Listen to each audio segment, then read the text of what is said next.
لغوی اور مکرمی جہلمی صاحب حدیث عمار سے کہتے ہیں کہ جو اس کے نرغے میں آئے گا تو وہ اس پر وہ جہلمی صاحب حکم لگائیں گے، ورنہ یہ نبی سے ٹکر ہوگی. ان کا یہی مطلب ہے. اب میں یہ کہتا ہوں کہ حدیث میں یہ تو نہیں ہے کہ جس نے حضرت عمار کو قتل کیا وہ جہنم میں جماعت جائے گی، نہیں ہے. اور نہ حدیث میں یہ ہے کہ جس نے عمار کو قتل کیا وہ کچھ دیر کے لیے، ایک محدود مدت کے لیے جہنم میں جائے گی. اور نہ حدیث میں یہ ہے کہ جس نے عمار کو قتل کیا وہ ہمیشہ کے لیے جہنم میں جائے گی، ابد الآباد کے لیے جائے گی، کچھ بھی نہیں ہے. اسی طرح حدیث میں یہ بھی نہیں ہے کہ جس نے عمار کو قتل کیا وہ گروہ جو ہے وہ ایک آن کے لیے جہنم میں جائے گا.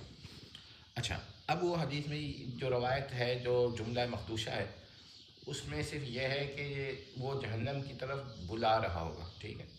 تو اب ہم یہ کہتے ہیں کہ کوئی ایسا جملہ حدیث میں نہیں ہے جس سے جہنم میں جانا ثابت ہو.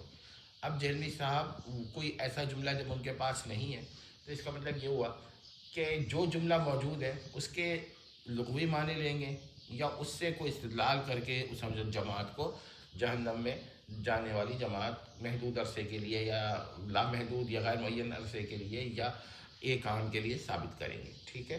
تو ہم کہتے ہیں کہ یہ ثابت نہیں ہوتا، کیونکہ زیادہ سے زیادہ وہ یہ کہہ سکتے ہیں کہ جہنم کی طرف بلانے والی جماعت ہونا جہنم کی جانب، جہنم میں جانے والی جماعت ہونا ہے، یہ لازم آتا ہے اس سے، یعنی کہ جہنم کی طرف بلانے سے لازم آتا ہے کہ وہ جماعت جہنم کی طرف جائے، ٹھیک ہے. ہم یہاں پر کوئی لزوم نہیں مانتے، کیونکہ لزوم کی کون سی قسم ہے یہاں پر؟ نہ عقلی قسم ہے اور نہ شرعی قسم ہے. یہ تو جہلمی صاحب کی وہمی قسم ہے کہ جہلمی صاحب نے وہاں پر لزوم فرض کر لیا ہے.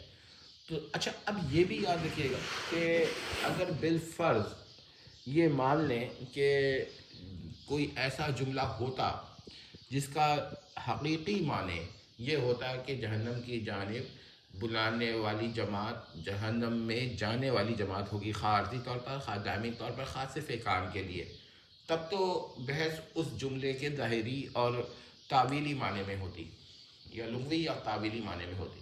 لیکن ایسا کیونکہ جملہ نہیں ہے تو صرف لزوم ہے، اور لزوم ہم نے مانا نہیں ہے، ٹھیک ہے. دوسری پوائنٹ یہ ہو گیا، اس کا مطلب یہ ہوا کہ جہنم کی طرف دعوت دینے والی جماعت کا جہنم میں جانے والی جماعت ہونا ثابت نہ ہوا، نہ عارضی طور پر نہ دائمی طور پر، حتیٰ کہ ایک آن کے لیے، آن واحد کے لیے بھی جہنم میں جانا ثابت نہ ہوا.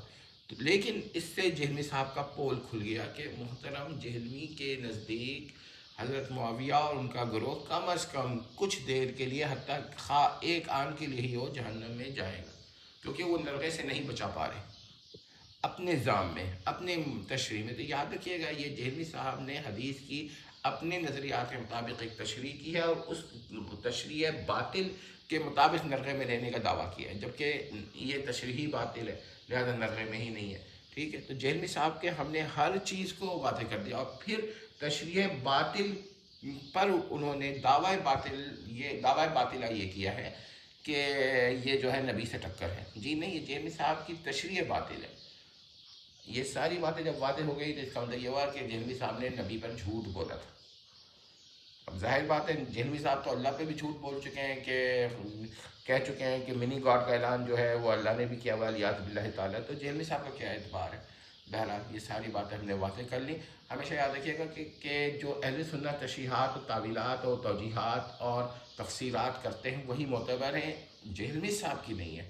بہرحال جہلمی صاحب جب دعویٰ کریں گے، استدلال کریں گے، تو ہم نے تو ان کے اللہ کے فضل و کرم سے دقائق بھی بیان کر دی ہیں. والسلام تمت.